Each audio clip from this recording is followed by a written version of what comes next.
Hello. Hi. Welcome to New to the Scene with Nick, Lance, Amber.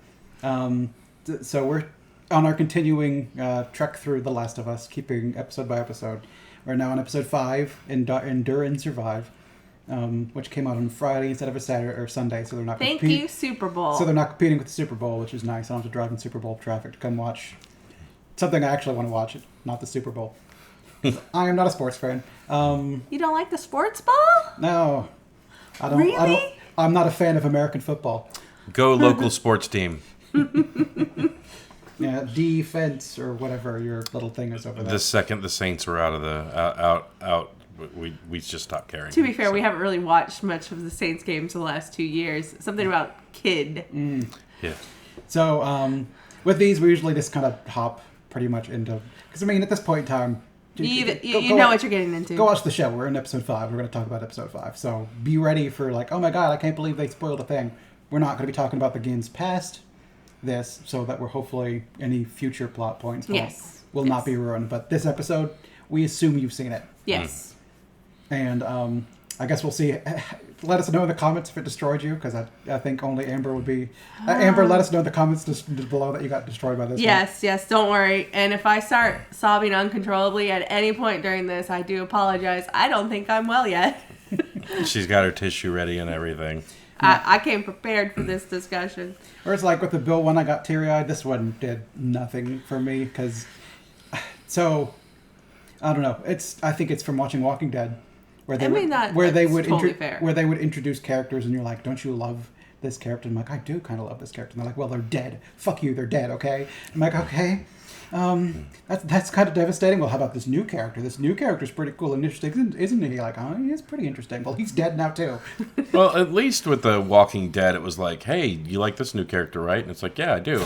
Okay, we'll let him live for 3 seasons. Well, yeah. And you're like, I do like this character. Now he's dead. That and he's dead was stretched over a long period of time. Because it takes longer and longer for you to trust him again. And then at some point in time, you're just like, I'm done watching the show. Because all the people that are alive, I either don't care about or I've written off as future zombies. Or they've gone on such long and arduous journeys that they've become the villains that they killed. Oh yeah, they just become awful people. So sitting down to watch The Last of Us, I'm like, I'll give it a shot, but it's a zombie show. Yeah. I am at least vaguely familiar with Joel and Ellie because I've been on the internet. So I already know that, like, man, I kind of like these characters, but I know what is awaiting them because, again, I've been on the internet. So that helps a little bit, but then they run across people, and an episode... And then you're just like, I'm just going to gird my... shield myself, like, these people are probably not making it. So check out these people. He's wearing a red shirt. I'm like, okay, buddy. Well, I mean, with you, like, you already made the statement. You're like, if you're not in the title screen, you know, I'm not exactly having any hope for you. So, like, you watching these episodes when they meet new people, it's like, these two walk on the screen, and it's like, okay, they're about to get caught, and Nick's like, hold, and then when they slip the noose, you're just like, okay, and then the next time they're in the thing, hold, and then they slip the noose, and you're like, okay, and then finally it's like hold, and then they die, and you're like, there it is. I was gonna say it's more like the Frighteners. He just sees them with the numbers ticking down for how long before they're gonna die. I guess also Death Note. That too. Never watched any Death Note. There was a means that if you had the Death Note and made a certain deal, you could see exactly, you could see someone's true name, which means you could kill them like super easy. And then I think other people, the Shinigami could see your timer or something silly. I don't remember. Yeah, it's been a while, but again, death numbers. You're dead soon. Yeah, but so the episode opened with Sam and Henry, right where it left off. Well, not where it left off, with the flashback to how they got to where it left off in episode 4. And I knew at the end of episode 4 where this was going to end. And I knew when I saw them in the previews before the show started where their storyline was going to end. And I knew this episode was just going to be devastating. And from what you were saying, it sounds like it played out pretty much like the game. So I had a hard time remembering. Well, okay, so again, our shtick is hasn't played the game, but had it spoiled. Seen the game, but hasn't played it. Has played the game and has seen. I played it. And that was pre-Dad Brain, though. Right, that was pre-Dad Brain. Now I'm in like super Dad Brain, and like I couldn't remember. Like, to me, you meet the two, and you fight your way through the city through the humans to get to the sniper, and then of course. The undead come running, or not the undead, the cordyceps. Because they're not undead. Yeah, you have to basically escort your people through the city. But yeah, like I didn't remember them being there at first. I thought that might have been a different scene. But everything pretty much played out exactly as I expected it to. Except for the last little bit you said. So they changed that up a little bit to make it hit you harder, I guess. Yeah, I think. I'm pretty sure when they sit around in the writer's room for this stuff, and it's like, okay, this is the part where Sam basically turns, and then Henry's going to do this, and then someone else goes, how do we punch him in the dick harder? And they're like, okay, well, let's have Ellie try to heal Sam that was so hard to watch. Let's have Ellie try to heal Sam with her magic blood, and it's like, well, we've changed enough in the show. Maybe people would be like, yeah, it'll work this time. Nope. Maybe having 4 characters to play off each other would be more interesting. Yeah. Incorrect. But the thing that I really love, and now watching the show and reflecting back to the game, like, I don't know who's writing the show, but they're doing such a great job because, I think it's Craig Mazin and Neil Druckmann are the 2 of the main writers. Well, I mean, they're paying a lot of attention. It's showing me detail in the game that I did not see the first time through because, like, when Sam gets bit, he hides it. And then he basically shows Ellie, and Ellie doesn't say anything. If I'm remembering correctly, again, Dad Brain. And then when he turns, he's so upbeat and happy in the game. And then when he gets bit, he's like, I don't want to be bothered, and he gets real dour. And they did that in the show as well, where like she was trying to talk to him in the hotel room, and he just didn't. He wasn't having any of it. He thought he was turning into a monster and was going to die. It's true. Yeah. So you are harsh. You are not you unless like you're just super hungry, like No, it's your fungus. Yeah, you just become the part of the Borg, the collective. So it's the same. It's the cordyceps that take over the ants and stuff, right? That's what they're doing. The thing that essentially is hijacks their nervous system and makes it go for the spreading of the fungus. But the difference is like they said in the beginning of the show, they're like this thing takes its host, but it doesn't kill it. It needs to feed off of it. Mm-hmm. But it's like you don't see in nature where like it takes over the ant and then the ant starts attacking other ants to like. No, what they usually do, I think, is they march the ants up towards sunlight. And then just like have them die there. So they stand there and then feed off their body and grow, and then they spread their spores. Because it spreads still through spores. Unlike in this is doing something slightly different. Well, like now, leave it to humans to say, okay, how about we get infected with this thing, but instead of like marching out in the sunlight and going, and then spreading more spores, how about we have them run at people and bite them? That's horrifying. Let's do that. Well, they're not spreading by spores anymore. Now they gotta get it directly in you. Yeah. So, but yeah, it was. I don't know if it's just because I have a little boy, and every time Sam was just being like so. Him and Henry, their relationship was so sweet. Mm-hmm. He gave him that hug, and it reminded me of my own son. And I was like, I'm just feeling that ticking clock of doom the whole time, and I'm just like, this is going to be bad. And then on top of that, I knew the bloater was coming. Yeah, and I knew that was going to be horrifying too. And I was just like. It was not as scary as I thought it would be. I was even though I know I had seen the promo with him coming out in the firelit background. Mm-hmm. Like every time they were in a dark tunnel or a dark thing, I was just like, "Is this the moment something's gonna come out? Oh God!" I think they did pretty good with the foreshadowing of them walking into the building in last episode and it like undulating, and you're like, "Okay, there's something awful down there." Yeah.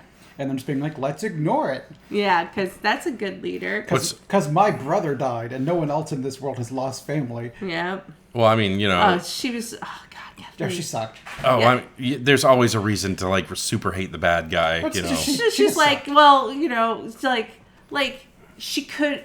It all could have been like Henry could have given his life, and she could have just let the other two go. Mm-hmm. Well, she was the opposite of what her brother was. When the brother was apparently so that was another thing I think they added in the game.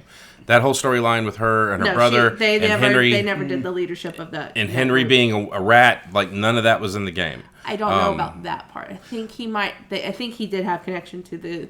He had done something to upset the Hunters. He was wanted by them, but I don't remember. But it also took place in Pittsburgh. I remember because I've watched some stuff, and so this was something. This was Kansas City, and then the bloater. They moved it because it makes better sense to have them have moved west some before they had. And then the bloater wasn't in that scene in the game. The bloater was in the high school. With Bill. So, so they moved. They moved some stuff around. Moved stuff around, but it's still functionally similar. And then, like, I also love, like, that was the thing that got me about the bloater part in the game was you run behind a box and go pow pow pow pow pow, and then when it would run over, you'd go to the other side of the thing, go pow pow pow pow pow. That was literally you were just running, you were kiting the bastard around. Was one of its killing blows ripping your head off if it caught you? Yes. I was going to say we learned what happens if you stand still and shoot at it. Is it walks through your bullets and tears your head off? Yeah. It bites you and then just separates you. I laughed a little bit there. Well, it was funny. I was, like the entire time she's running in the foreground, I was just watching the background, like he gonna get him. But there it is. You go ahead. I'm going to nobly sacrifice. Blah, blah, blah. So they always do the deer in headlights thing too. Where it's like I'm going to nobly sacrifice myself. Pow, pow, pow, pow, pow, pow. How long? Change the clip. No, where's he going to go? Well, honestly, like, pop. Oh, he's been immune to these 15 bullets. Maybe if I load this up. Honestly, I think the most horrifying part of that entire overrun scene that basically happened was when the little girl clicker was going after Ellie because apparently she had just enough sight left to be able to see her. Yeah, and she was like nimble. Whatever actress they got inside that makeup was doing a good job because she was like backsliding. Yeah, it was like so apparently that little girl was a gymnast. Yeah, she was doing the little tumbling thing and then ran up and leapt on. What was her name? Henrietta, was that her name? Kathleen? Yeah, that was Kathleen. Okay. All I know is it was a K name, but it wasn't Karen. See, she wasn't a Karen. No, she wasn't. She was absolutely. She was, but not named so. She wanted to talk to the rat's manager. And if we have any Karen watchers out there, like actually people named Karen, we love you. We don't. It's we know some good Karens. The internet stuck that moniker on it, not us. I know plenty of Karens that aren't Karens. Yes, Karen is a fine name. It's just has been subjugated. But I have it's kind of like because I guess it's the nicer way to say like bitch. Yeah, mega bitch. Yeah. It's kind of like how not all Beckys are Beckys. Yeah. I mean, kidding. You better apologize to her sorry. when she sees this. She's my little sister. She knows I'm kidding. But yeah, if you think about it, like the thing I liked about the little girl scene is like how she was sliding over backwards on the seat and then flipping around. Like that's more graceful and an easier way to get through the car if you can do that instead of like lurching over it and your big fucking gangly appendages and stuff. So it also kind of looked like she was turning around and like moving backwards, and then the seat's in the way. She was just like, I'm gonna slide over the seat, and then she just flop into that seat and then look around a little bit. That was probably the most utterly horrifying infected attack at that point. I like that she got the kill. I like that she got the kill on. She got out of the truck and she got Kathleen. Yeah. I was not so subtly hoping that Joel was just gonna pop her between it, a la just like the same person compared to her in the previous episode. She really reminds me of the bitch from The Mist. Yeah. And spoiler about what happens to her. Yeah, I was kind of expecting like when she was holding the gun on Henry in the street. Since Joel had her in the sights, just to be like, she's about to shoot. That's what I think. That's what they wanted us to think, and then so it was a misdirect that, oh no, the wrecked vehicles summoning all the infected that have been cleared from the tunnels. They're all gone. No, they all got hoarded into probably one room underneath there, and then they all. It definitely seemed like the bloater was kind of like, all right, everyone this way, and the rest would stop what they're doing and then run in whatever direction he was sending them. Well, so he's kind of like the mastermind, the over control. I like that they didn't kill him. Yeah, no, he still wandered around out there. Don't go to Kansas City. So I was thinking about what they were talking about, where they killed all the infected on the top. And then no, they didn't kill him. They drove him underground, and then they apparently went underground and started driving them out. So like it makes sense that all those were on the fringes of the city. Yeah. And it's obviously they didn't kill him because they were walking through the tunnels, clean.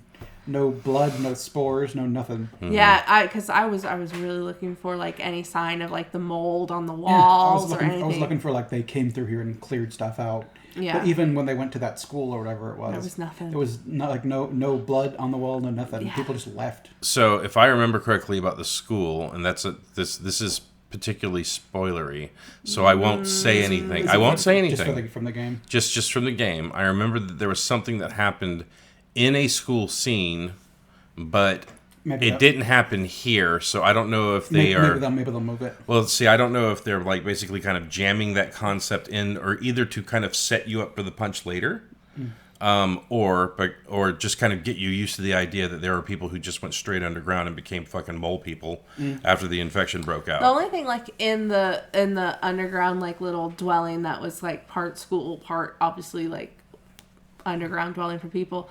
It looked like they used one of the walls for shooting practice. It looked like it had little pock marks, but there was no blood. I noticed that, but it looked like it had holes, like a bullet might have been shot at it. It also seems so they had like on the wall like, hey, be quiet, but then they drew a goal on the wall, so some kids could kick a soccer ball at it, so it could echo through that little chamber. I'm like, that's ill-advised, but I guess do you? Yeah, that's why they aren't there anymore. That's why they did.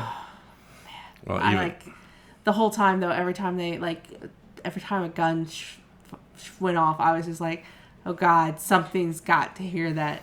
I knew that bloater was coming, and every time I was just like...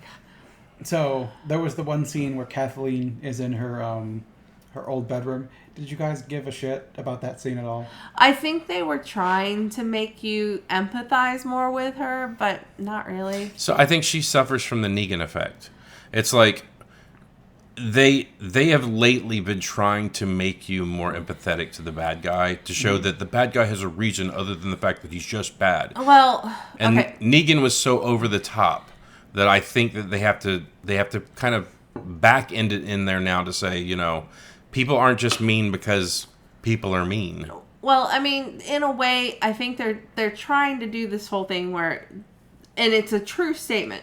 Not every person's the villain of their own story. And it's not always good to go into a show looking at it of these are your heroes, these are your villains. You have your protagonist and your antagonist, which is a better way to frame them because a protagonist might not be heroic and an antagonist might not be villainous. Yeah, and a protagonist in one story is an antagonist in a different story. And I think that they're intentionally trying to lay the framework for that.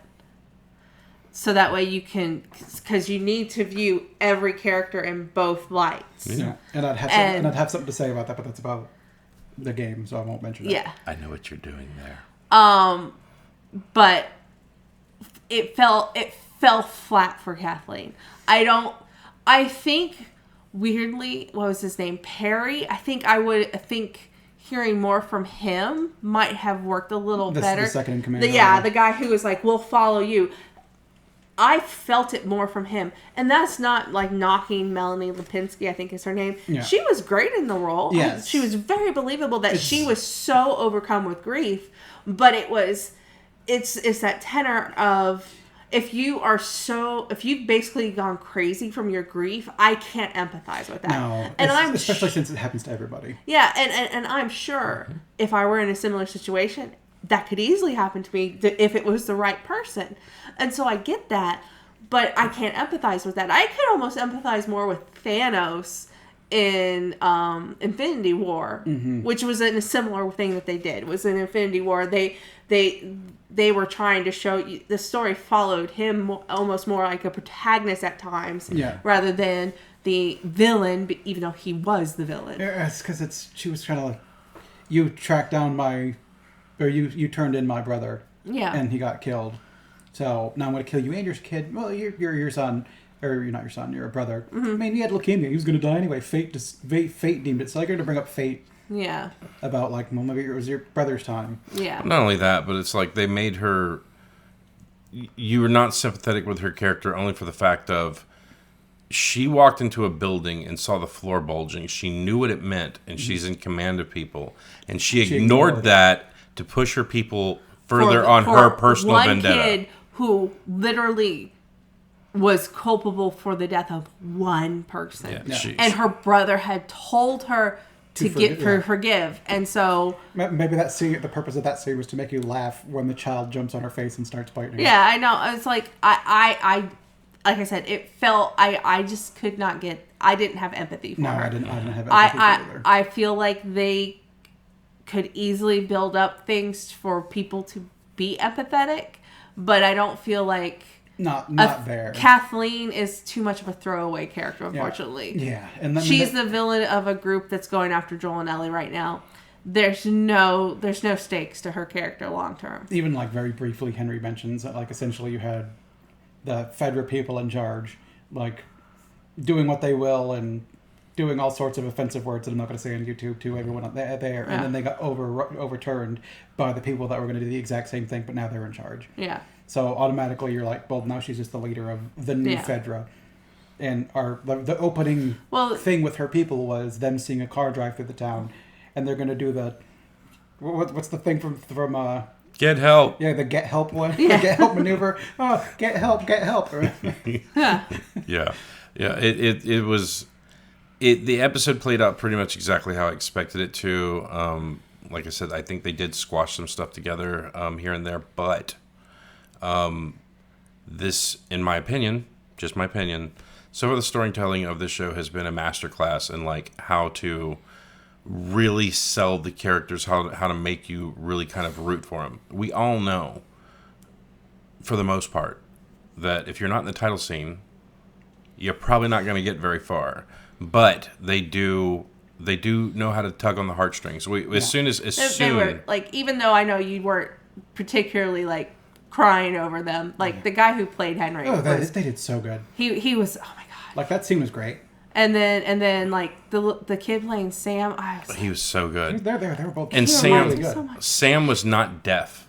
Sam was not deaf in the game, but that makes you that makes you like him even more. It makes you care about him even more, especially instead of Ellie just telling him jokes and them doing stuff, like she's engaging with him. She's trying to learn, getting him in close, trying to talk with him in his language. Well, even it sets him up to be like even more fearful because he like these things hear sound, he doesn't. Mm-hmm. So they've got this extra sense that like he can't even conceive, like when he's walking down the hallway and stepping on glass, he's like noisy. He's like, yeah, like so. There's this whole thing to the world that like him walking around could get him killed, but he can't even tell that is an issue he has to worry about. Yep. So you're kind of like, oh shit, poor kid. Yeah, it was a great episode. But I want to give mad props to those two actors who played those brothers. I mean, I felt like they were loving brothers. That Henry would have done anything for Sam. I really felt like Henry's actor so often. I think his name's Lamar Johnson is the guy who plays Henry. Yeah, they definitely set up that he would do anything. So often talking to Joel whenever he was fearful, you could see like that glassy refraction of tears in his eyes, and it was just like I think that helped be the reason why I was such a sobbing mess for most of the episode. So Henry was Lamar Johnson. Yeah, I thought I saw something. And Sam was Kevon Woodard. He probably hasn't had much to his name. Yeah, they just didn't have a picture on IMDb at the moment. I mean, chances are, based on what I saw, that he was probably actually deaf. Which I wonder if they cast people because they were they already knew sign language, maybe. Mm-hmm. Yeah. So I mean, I don't know if that's real. It was it was such a beautiful episode. Or if it was some it was the guy that played. That guy's Tommy. Yeah, no, I knew that was Tommy. Okay, well, I didn't know that. No, it's okay. So he voiced Perry was Tommy. He voiced Tommy, and I think the guy we thought was there was somebody else in an earlier episode who voiced somebody, but I think we might have misappropriated. We say he voiced Tommy. We mean the second in charge of the So the guy of New Fedra. So the guy who played Perry is Jeffrey Pierce, who is Tommy in The Last of Us 2, the video game. So I did not realize that. When looking at him, I was just like, this guy's familiar, but he's not. He wasn't. Anyways.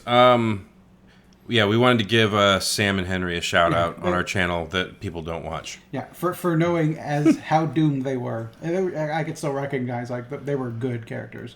Yeah. It's just I'm not going to get attached to them. Yeah. And I mentioned it before we recorded that episode 3, beautiful. and in the end, Bill died. But now that just is set up in me that no one makes it out. Like if they had kept one of them alive, even if it was like Frank or something like that, to like subvert expectations or something, I could be like, some of the characters they run across, they're going to survive. But so far, that is not the case. Yeah. Meaning, when they run across a couple other characters, my first assumption is that they're all going to die. Not that maybe one will make it out because it happened to Bill or whatever. Mm-hmm. So it'll subvert your expectations if somebody does survive. That'd be a positive point. So, but then I'd just be like, he lived this time. I'll, Give him 5 minutes. To die later. I'll try to be as eloquent as I can in saying this, but the thing that I can't stand these days about the people who consume the video games of this media is that they're asking for something different. Do something different that we haven't seen before. And then something happens in the video games that was different, and they rejected it and started sending death threats to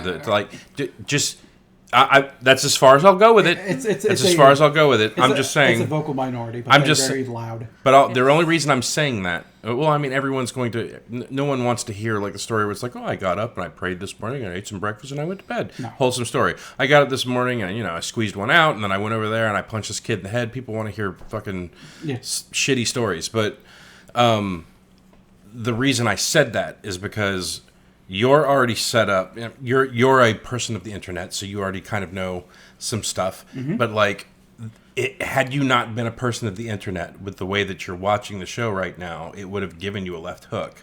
Episode 3, like, fucking amazing. I love that episode. Like, this week I've been watching people react to it just so I could like rejoice in seeing them destroyed. I know. It's been amusing to me. The reaction videos were really good for 3. I want to actually watch the reaction videos for this last scene in this episode, even though it'll destroy me again. I might watch some people react to this one just because, again, I want to show. You want to enjoy? You want that Schadenfreude? I want to enjoy other people's suffering. Schadenfreude. At least with episode 3, it was commiseration. Right. This one I didn't feel as much for them. Yeah. And it's I didn't play the games. I don't care that they changed stuff about the games per se. No. It's just you killed everybody and you're killing everybody. So when you're introducing more people, I'm like, they're dead. And I don't... It's going to make...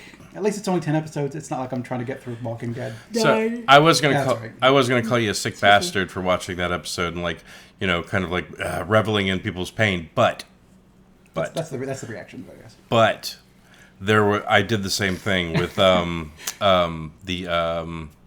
Infinity War. At the end of the movie, what happens there? Like in the theater. We got that in the theater. Yeah, in the theater. So in the theater, there were a lot of people. So I'll tell the story because most people have already seen the movie. It ends in a way you wouldn't expect. Yeah, I'll tell a truncated version of it, but it ends in a way you don't expect, and you could hear a mouse fart in that theater. The people next to us were like, "What the fuck?" Yeah, and like things started happening. Things started happening the way it did, and I watched the first couple of things, and I was like, "This is awesome! Oh my god, they're going for it! This is awesome!" And then as it kept happening, I was like, I was the dude from Eurotrip. I was like. And I'm just absorbing it from all sides, or people are just like, no. It's like you're enjoying it because they're actually pulling the trigger. They're actually doing it. Yeah. And everyone else in the theater who didn't grow up with comic books or whatever are kind of like, oh my god, what the fuck? Yeah, I can't believe we paid to see this movie. What the fuck just happened? So in watching like the Last of Us reactions, cause I've not watched anyone react to episode 1 or 2. Yeah. Whatever. Although I guess episode 1 would have that gut punch for Sarah. Which could be fun. And then episode 2 for Tess. For the test scene, but also just the clickers in general. Yeah. Because you get a lot of horrified. I've watched a little bit of reactions for everything except for episode 4 because there really wasn't anything that stood out like they really needed for episode 4. Episode 4 was a good setup for episode 5. For this episode. And it was good to start getting Joel and Ellie kind of like bouncing shit off each other. Where like maybe Joel's going to start to like her because I think he's in kind of the similar boat to me where everyone he loves is dead. So stop loving people, you dumb bastard. Yeah. Well, if you notice, like, he was fervently aiming at anything coming near her. Oh, yeah. He was on Overwatch only for Ellie. Yeah. Like, Henry and Sam went off somewhere, and he's like... No, he only shot at the ones that was when Ellie went there. But then Ellie was going there to start stabbing them with her knife, and he's like, okay, no time to save Ellie. Yeah. It sucks to be her. Oh, wait, that's the kid that I showed up with. Yep, I guess we're doing this. And for his, I miss more often than not. Once he got up there, he was doing pretty fucking good. So in the video game, the first time that you're like sneaking through the town or whatever, and you're sitting up in the crow's nest with the gun, when the first two jump out, your Sam and Henry both immediately go red with like here's a timer to save them, and then you shoot them, and then they get up. So that event happens no matter what. Mm-hmm. And then of course you have to get them through the town. What I was saying about in-game was I also went back and started watching the reviewers. There's someone we love to watch. Her name is Ashley, Awkward Ashley, and our son just adores you. He'd like it because she totally watches these videos. Yeah. So hey. Everyone watches these videos. Hi, Ashley. Yeah. I'll pretend to be her in the video. I mean, in their comments. But hey, it's me, Ashley. Thanks for watching. I'll be like, really? Hi. But yeah, it's I went back and watched those videos too, like to watch the reactions, and it still had the same kick on me every single time. Like they'd show a theater, back of the theater, someone snuck a camera in there, and whenever people are like, no, I'm just like, more, give me more power. But I've watched like one person react to Arcane, and once it gets to like episode 3, where they're kind of concluding the arc with Jinx and Vi in that early point, I'm like, yes, be destroyed. Feed me.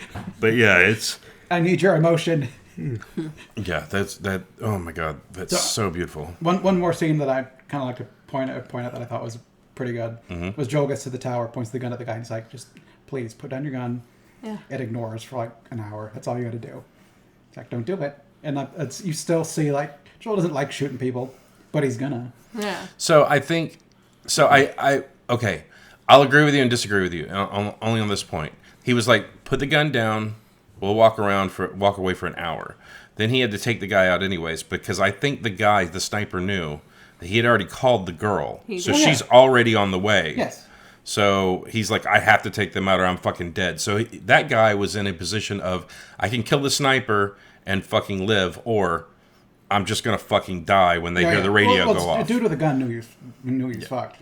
Yeah. But I like seeing that little bit of humanity in Joel walking up to the top and be like, just put the gun down, man.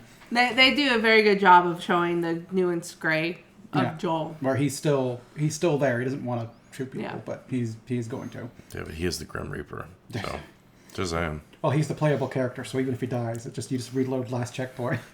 Which would be funny if at one point in time, like we're in episode 7, he gets gunned down, and you're like, what the fuck? And then like it says loading, and then it goes back to a previous scene, and he does it again, but better. Well, it's like, the other thing I'm really kind of loving about the show was Joel is the kind of character that when you play him in the game, you're just like, I love Joel. I love him so much. And then they got Pedro Pascal to play him, and everyone's like, I love him. Fucking hard eyes and shit. So it's like, in the first episode, he's like, I'm Joel. And everyone's like, yeah, you are. Everyone fell in love with him. And then you get someone as lovable as Pedro Pascal to play him. Like, if the actor ever leaves the show, it's going to be fucking devastating. Just like if Ellie ever leaves the show, it's going to be fucking devastating. For some reason they have to recast him or something like that. Yeah. Which hopefully they don't have to. Yeah. But yeah, it's just, oh my god, Pedro Pascal's so good. Yeah. Call me. I love you. I love you. So hopefully he's got his face acting out in here, so that in Mandalorian season 3, he never takes the helmet off. Yeah. Leave the helmet on. Well, I'd like to imagine underneath that helmet, he's like, dead or alive, you're coming with me. No, that's RoboCop, isn't it? Yeah. Yeah, sorry. No, I'd like to believe he's making faces underneath that mask. He probably is. He's got to be. He's got to be. All right. Anything else stand out about episode 5? Yeah. Did we avoid talking about specifics enough so that we don't destroy you? Yes, thank you. Well, it was also nice that we ended where we were in the episode before this one. Then they gave us the little bit of a catch-up. Yeah. And then we were current. Yeah. And then they've given us a little bit of lead-out. So I think episode 4 is the only one with no backstory, no flashbacks. Because this one gave us a little bit to catch us up from 10 days before Joel and Ellie arrived to see what Henry and Sam were up to. Yeah. Right. And then, just being 2 days later, the doctor's like, he's dead. And he's like, yeah, he's dead. It's been 2 days. Screw him. He's dead. Yeah. They found him. He's dead. Yeah, but I liked how that... He's coming back, though, right? Yeah, he's coming back. Probably. He's probably coming back. 2 days, one can of Dinty Moore beef stew, and it's like, we're out. Yeah, he's probably dead. And then, of course, because I am who I am, the entire time they're up there, I'm just like, where are they pooping? You're gonna smell that, right? I mean, nobody in a place for a long time, and you're gonna be there for 9-10 days. Where are they pooping? Like, that's just me. That's just the way my mind works. Because I'm sorry, like the entire time they were up in the fucking attic, every time he peeked out of the fucking thing, I'm just like, don't do that. They're gonna shoot you in your fucking head. That's just the training I've had from playing video games. You stick your head up, it gets fucking knocked back down. But well, if it was a video game, you get shot, you just gotta stay down until your screen stops flashing red, and then just like push on it. Okay, I'm better. Let me eat a sandwich. All right, well, better. I think we've covered this one pretty good. Yep, I think that's plenty of time for this one. If no one's got anything else to say. No, I can't meet anybody named Sam or Henry. I can't get his name out. I love him so much. All right. Well, join us next Monday-ish for episode 6. Episode 6. Yes. Whatever that may be. So we have to wait a week and 2 extra days. So. Yes. Why don't they give us the titles early? I don't know. They seem spoilery to me. Yeah, I think that's why. And even if I knew the title, I wouldn't. Actually, I do think the titles are out for the rest of the season. I'm just not gonna go find them because I've seen stills for each of them too. Yeah, I don't want the name of an episode to give it away. Even I don't like when you click play or whatever. I'm trying not to look at information. I don't want to see like the episode synopsis or whatever. Yeah, this episode it's going to be humans go zombies go grr. This one's got Joel and Ellie. Sweet. Yeah. Let's go. So. Joel and Ellie. All right. Well, have some fun. I guess join us next week, or join us later this week for more Vox Machina. If you survive, remember, don't split the party, and keep your ammunition dry. And endure and survive. Endure and survive. Bye, everybody. Bye.